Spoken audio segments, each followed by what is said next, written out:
I'm Holly Williams and I'm the Business Systems Manager at Carnival UK.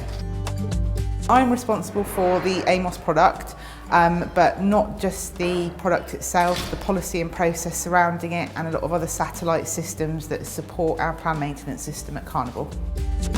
As a company, we're very much trying to drive away from talking about AMOS. It's almost like if you speak about Hoover, you know?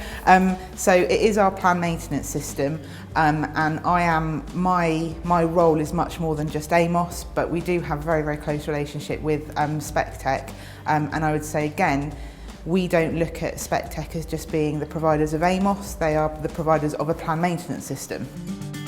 At Carnival UK, we manage 11 cruise ships in total. There's a 12th on the way, due for delivery in 2020.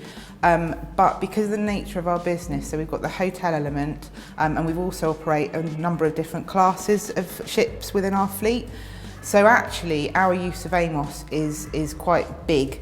There's a huge amount of data that we manage. There's a huge number of assets that we maintain through AMOS, and so it's a really, really pivotal part of our business. So all of our compliance and so on is all managed within AMOS.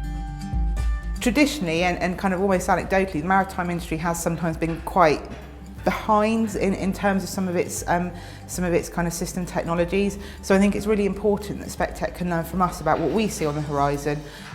We also want to be forward planning, so almost like having a life cycle in place for our systems. So what work we see coming up in the next 2 years, 3 years, 5 years and beyond. So it's important that SpecTech have a view of that and can see what's coming up for us.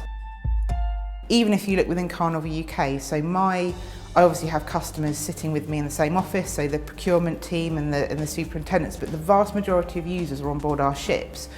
So even within Carnival UK, we can see how important it is to engage with these people as frequently as we can. And when we have these face-to-face conversations, then when they're back at sea, they know who to contact, they know who is responsible for certain areas and how they can direct any problems, questions or queries. And it's exactly the same as the relationship that we have with SpecTech. So I know who to pick up the phone to and call if I've got a certain problem or a suggestion or a query, and we're really trying to build on that relationship. By having that interaction with our customers, they know what we need and want and what we're up against, and then can tailor more towards that.